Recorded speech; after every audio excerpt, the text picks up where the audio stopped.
오늘 또 하나님께서 예배 드리러 온 모든 성도 여러분에게 놀라운 축복을, 은혜를 내려주시기를 소원합니다.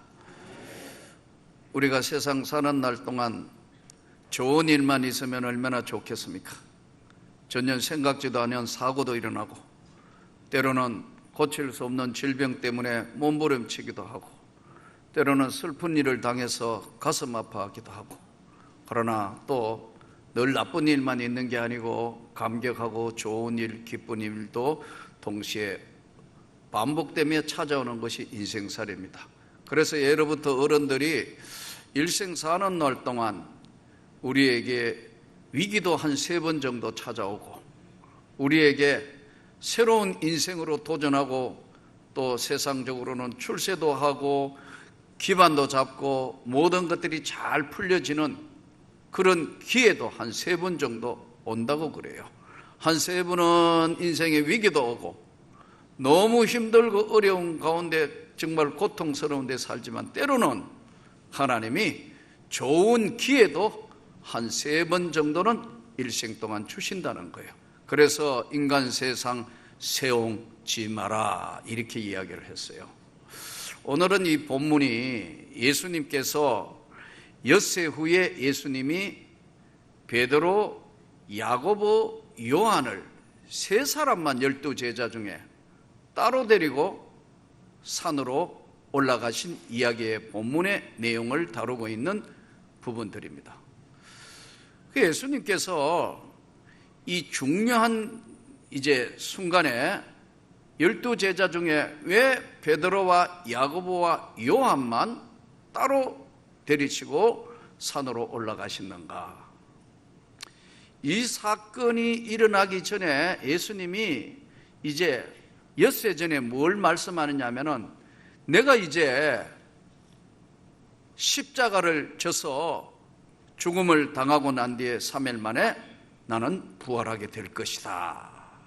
예수님 생애에서도 가장 중요한 이 십자가 사건, 이것을 예수님이 제자들에게 이야기했지만 제자들이 그것을 알지도 깊이 깨닫지도 못한 상태에서 예수님이 생각하시다가 베드로, 야고보, 요한을 따로 데리고 이제 산으로 올라가셨어요. 올라가자 성경에 보니까 이 사건은 마태복음 17장에, 누가복음 9장에, 마가복음 역시 9장에 이 사건이 똑같이 4복음서 중에 이 3복음서에 다 기록이 되어 있는 내용들이에요. 중요하다는 거겠죠. 그런데 예수님이 산으로 제자들을 데리고 올라갔는데 갑자기 변화돼서 사람이, 빨래하는 사람이 그렇게 희게 빨 수 없을 정도로 아주 희게 변하셨다, 성경이 말씀하기를. 그런데 너무 희게 변하며 광채가 나는데 옆에 보니까 모세와 엘리야가 함께 계신다. 그래서 모세와 엘리야하고 대화하는 장면을 보고 베드로는, 주님, 여기가 좋겠습니다. 여기에 초막셋을 지어서 우리 여기 이제 산으로 내려가지 말고 여기서 예수님하고 같이 살면 좋겠습니다. 모세도 계시고 엘리야도 계시고 예수님도 계시니까 우리도 여기 함께 있는 것이 좋겠습니다. 예수님이 내려가야 한다. 그러면 예수님이 왜 베드로, 야고보, 요한을 따로 부르시는가예요? 이 베드로는 12제자 중에 덤벙대기도 하고 성격도 급하고 하고 또 예수님을 모른다고 부인도 하지만 결국은 이 12제자 중에 리더자로 일을 감당합니다. 근데 보면 참 놀라운 게요, 주님의 놀라운 사랑을 나중에 이제 베드로가 깨닫고 끝까지 복음을 지키기 위해서 사도행전에도 보면 최선을 다합니다. 이 리더자, 지도자는요, 희생을 해야 지도자가 되는 거예요. 진정한 지도자는 자기가 먼저 희생할 줄 알아야 된다. 성도 여러분의 가정에 여러분이 진짜 지도자가, 진짜 어머니가 되려면 가정에 여러분들이 모든 걸 다 내려놓고 헌신하면 여러분이 가정의 지도자가 돼요. 독재자하고 지도자는 다릅니다, 여러분. 지도자는, 리더자는 자기를 희생해 가면서 자기의 모든 것들을 해서 따라오라 하는 거거든요. 독재자는 공포 분위기, 겁을 줘서 아니면 어떤 것을 무게를 눌려서 하는 것은 어느 정도까지는 할 수 있겠지만 반드시 뒤집혀지게 돼 있는 게 역사가 증명하는 거예요. 저는 여러분이, 사랑하는 성도 여러분이 가정에, 교회에, 또 여러분이 속해 있는 모든 직장과 모든 곳에 진정한 리더자가 되기를 축복합니다. 베드로가 나중에 이제 이런 진실한 리더자가 될 때 모든 걸 양보할 수도 있고 자기를 내려놓는 거거든요. 그러나 이게 은혜를 받아야 되기 때문에 할 수 없이 특별한 사명을 맡기기 위해서 베드로를 데리고 올라가시는 거예요. 야고보는 성경에 야고보가 한 게 별로 없어요. 그런데 야고보가 가장 중요한 때 언제 제일 먼저 순교하는 겁니다. 순교를 아무나 하겠습니까, 여러분? 억압된 분위기, 여러 가지 정말 힘들고 어려운 상황에 제일 먼저 야고보가 순교의 제물이 되는 겁니다.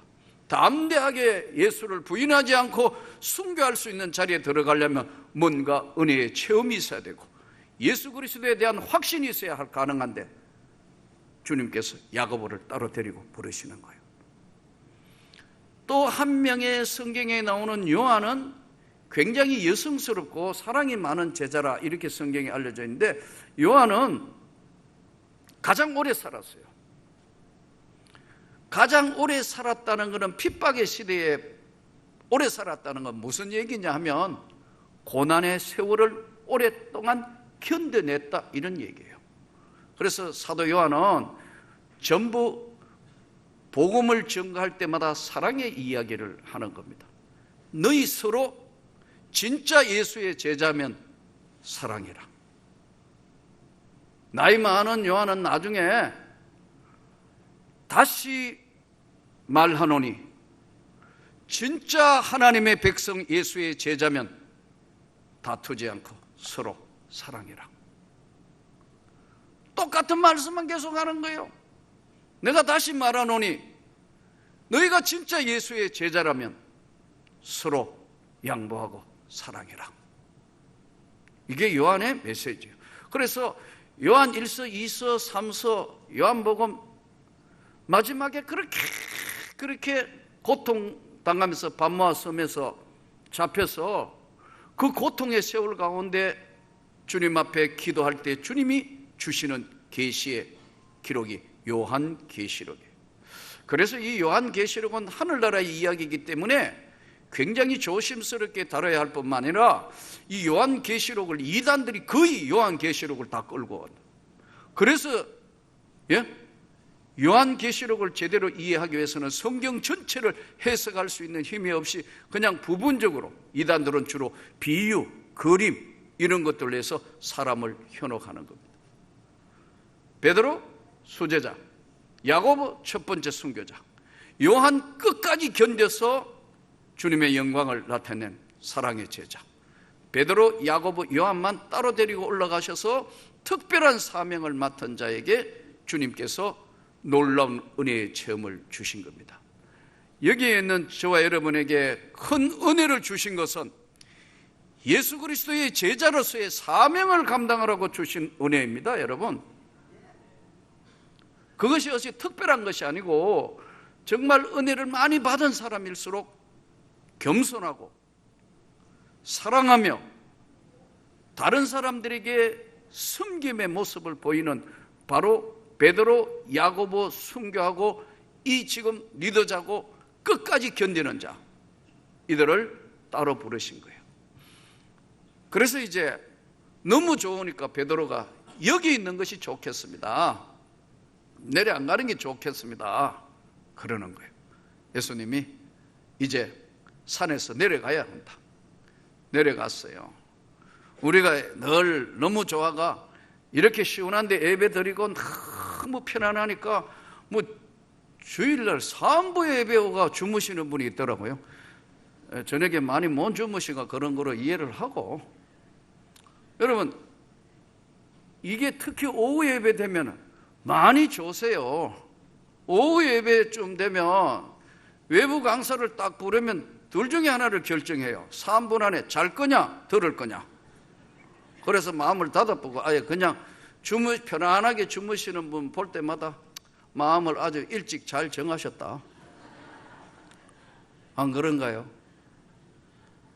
왜냐하면 우리가 하나님의 말씀 복음을 듣지만 열린 귀로 열린 가슴으로 듣는 건 그렇게 없어요. 진짜 열린 마음 열린 귀로 찬양하고 열린 입으로 찬양하고 열린 가슴으로 들으면요, 내 말이 아닌 하나님의 말씀으로 들려진다는 거예요. 베드로와 야고보와 요한을 따로 데리고 이제 내려오셨어요. 내려왔는데 온 무리가 바리새인과 많은 사람들이 모여가지고 너무너무 소란스러운데 무슨 일이냐 하니까 한 아이의 아버지가, 어머니가 아니고 아버지가 아이를 데리고 와서 이야기를 하는 겁니다. 내가 제자들에게 예수님, 우리 아이가 귀신이 들려가지고 물과 불에 자주 물에 빠지기도 하고 불에 들어가기도 하고 넘어지기도 하는데 이걸 어떻게 귀신이 들렸는데 이 아이에게 들린 귀신을 쫓아내어 달라고 이야기하니까 예수님 제자들은 이걸 도저히 못하더라고. 그러니까 예수님이 이걸 좀 귀신을 쫓아내어 주시면 좋겠습니다. 내가 선생님 제자에게 부탁했는데 이게 안 되던데요. 할 수 있거든. 이 귀신을 좀 쫓아내어 주십시오. 자, 이 논쟁을 하고 있는 이 사람들에게 정세를 설명하며 귀신 들린 내 아들이, 그러니까 이 귀신 들린 사람은 아들이고 귀신 들린 아들의 아버지가 지금 예수님께 나오셨다는 거죠. 정세가 뭐냐면 어디서든지 장소를 불문하고 그리고 귀신이 역사를 하면 거꾸러져 거품을 품고 이를 갈며 파리해져서 쓰러집니다. 어디에? 물에도 쓰러져 버리고 불에도 쓰러져 버리는데 이 귀신을 쫓아내어 주십시오. 여러분, 오늘 이 귀신이라는 존재를 여러분 사실 믿습니까? 21세기를 사는 오늘 이 시대에, 이 과학이 만능한 이 시대에 귀신의 존재를 믿느냐고요? 믿습니까? 성가대 굳은 표정으로 보시는데 믿습니까? 왜 권사님만 아멘 하는 거예요? 여러분 믿습니까? 귀신이 존재하고 있다는 거예요. 근데 대부분 보면 예수를 믿는다 하면서도 에이 뭐 그런 게 있겠어요. 성경으로 다시 돌아가 보면 하나님이 창조를 두 가지 하시는데 하나는 물질 창조입니다. 그렇죠? 태초에 하나님이 빛이 있으라 하며 빛이 있었고 하늘, 바다, 땅, 식물, 동물, 해, 달, 별 다 만드시는데 맨 마지막에 인간을 창조하는 것이 창세기에 나와요. 예? 흙으로 인간을 빚으시고 흙으로 사람을 만드시고 그 흙으로 만든 인간에게 생기, 살아있는 기운, 한자로 생기를 불어넣으니 생명이 된지라 살아있는 영혼을 가진 사람이 됐다. 사람은 하나님의 마지막 작품으로서 동물들이 가지고 있는 똑같은 육신은, 여러분 우리는 육을 가지고 있기 때문에 육신적으로만 보면 동물하고 똑같습니다. 똑같은 구조예요. 야, 개들도 여러분 고혈압 있습니다. 개도 당뇨 있어요. 개도 10년 이상 있는 거는 수의사 선생님이 골다공증이라 해가 내가 얼마나 웃었는지 모르겠어요. 개도 여러분 골다공증 있습니다. 있을 거 다 있어요. 개 뭐 때문에 죽는 줄 아세요? 빨리 죽는 게 암입니다, 여러분. 이것만 알아도 오늘 이거 대단한 거예요, 이거 진짜요. 나도 몰랐는데 수의사 선생님이 암이라 하는 바람에 야, 걔도 암 생겨 하니까 아이 목사님 무슨 당뇨, 혈압 다 있어요. 인간이나 육을 가진 건 똑같이 골다공증 있고 다 있다니 똑같아요. 걔도요 공기 뭐 잘못 나가면 킹 한다고요. 똑같아요. 똑같다니까. 다른 게 뭐냐? 계획이 없는 하나님의 생기, 생영, 하나님의 영혼, 살아있는 영을 보는데 이걸 원어로 뭐 하냐면 르아흐, 하나님의 생명이 들어가 있다. 그래서 우리가 죽을 때 육은 흙으로 가고 그 영혼은 천국과 지옥으로 가는 것이 성경 말씀입니다. 여러분 믿습니까? 이게 첫 번째는 하나님이 눈에 보이는 물질 세계를 창조했지만 마지막 창조품인 인간에게는 두 가지 다가 영으로 눈에 안 보이는 영혼은 하나님의 작품이라는 거예요. 눈에 안 보이는 하나님은 영이시니 예배하는 자가 신령과 진정으로 예배할지니라. 하나님 눈에 안 보이시다. 이 우주와 만물을 창조하신 그분은 눈에 안 보인다고. 보이는 세계는 보이지 않는 세계가 지배하는 겁니다.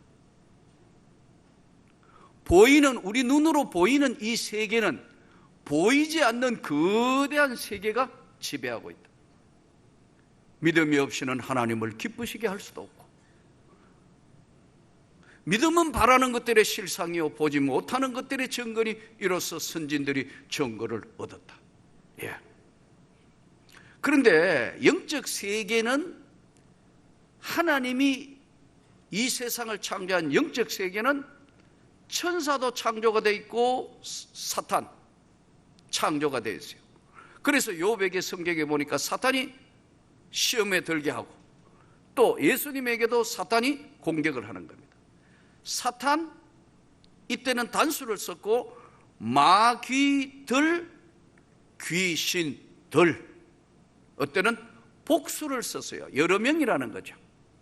그런데 오늘 귀신 들린 아이를 예수님께 데려왔는데,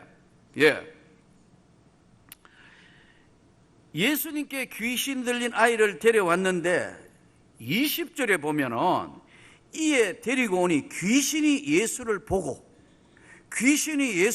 그 아이로 심히 경련을 일으키게 하는지라 그가 땅에 엎드려져 구르며 거품을 흘리더라.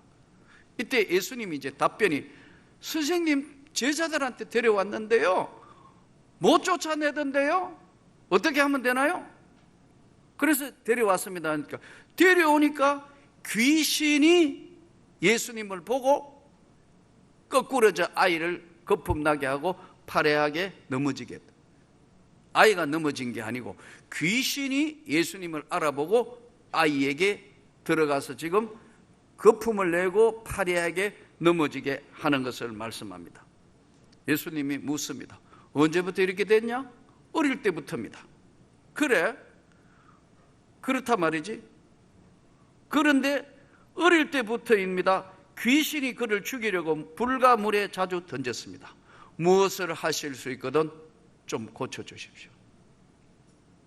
여기까지가 예수님하고 대하는 겁니다. 그 다음에는 이제 예수님이 말씀을 그 귀신 들린 아이의 아버지, 제자들, 주변의 모든 사람들에게 이제부터 예수님이 하시는 말씀입니다. 믿음이 없는 세대요. 믿음이 없는 세대요. 언제까지 내가 너희와 함께 있을 것인가? 그 시대를 정리하시면서 예수님이 믿음이 없는 세대라고 말씀해요. 여러분, 유대인들입니다. 하나님 믿는 사람들한테 하는 얘기예요. 하나님 안 믿는 사람한테 하는 얘기가 아니라요. 믿음이 없는 세대요. 유대인들은 바리새인은 일주일에 2번씩 금식했어요. 소득의 11조 들었어요. 자기들이 예수 제일 잘 믿는다, 하나님 잘 믿는다고 생각하는 사람들, 바리새인.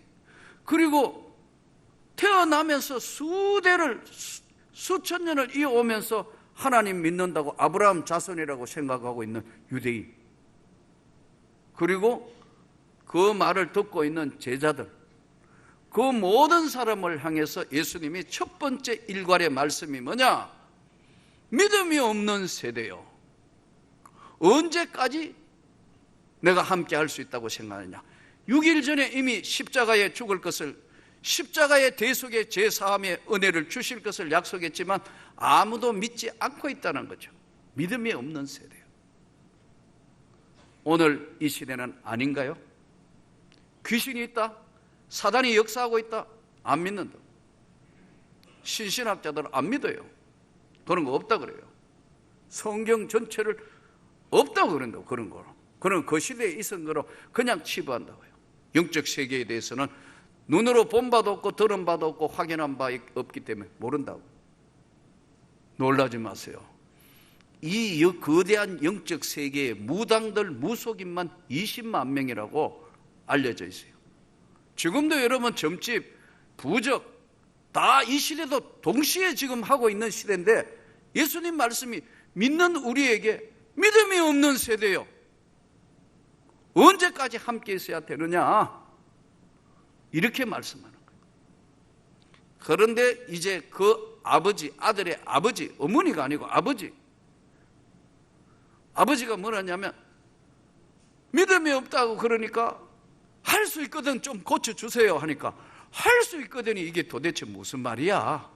할 수 있거든이는 말이 되는 거냐 하니까 내 믿음 없는 거 도와주십시오.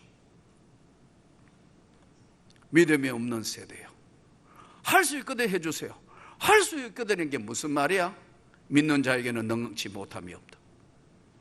고쳐주세요 하니까 예수님이 귀신을 보고 꾸짖자 아이가 넘어져가 파리에서 있다가 귀신이 나가니까 아이가 죽은 것 같은데 예수님이 아이를 이렇게 세우는 장면이 나와요. 그러자 아이가 멀쩡하게 살아나면서 귀신이 떠나가자 제자들이 이제 묻습니다. 예수님, 우리는 왜 안 되는 거죠? 우리는 왜 안 되는 거예요? 예수님이 이렇게 말씀합니다. 기도 외에는 다른 곳으로는 이런 종류가 나갈 수가 없느니라. 기도 외에 다른 것은 어떤 거예요? 기도 외에 다른 것으로는 뭐 부적을 사용한다, 무당들이 와가 구슬한다, 뭘 한다, 뭐 처방을 한다. 기도 외에는 다른 것으로는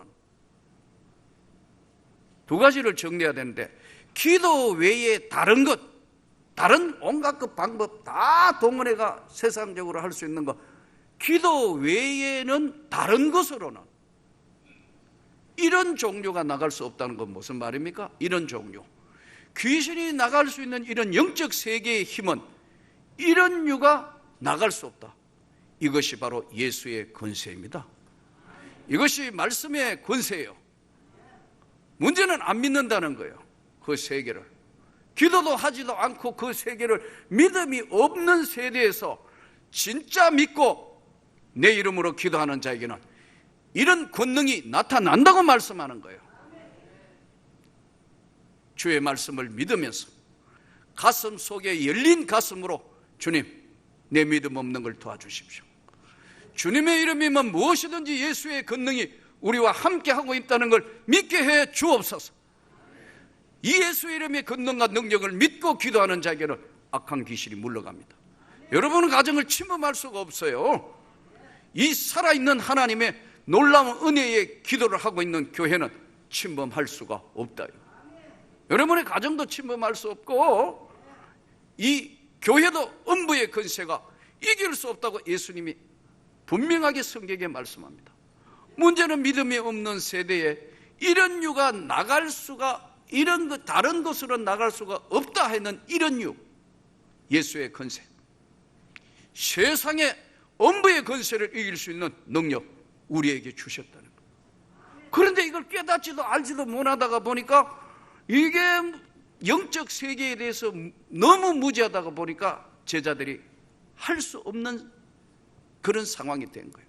오늘 말씀을 들으면서 저와 여러분이 다시 예수의 제자의 능력을 회복하기를 축복합니다. 예수의 능력을 회복하여 권능을 받기를 축복합니다. 이미 다 주셨다. 믿는 자에게는 능치 못함이 없다는 이 주의 말씀으로 공격하고 있거나 미혹하고 있는 이 악한 귀신들을 예수의 이름으로 물리치고 성령의 능력과 권능으로 승리하시기를 축복합니다.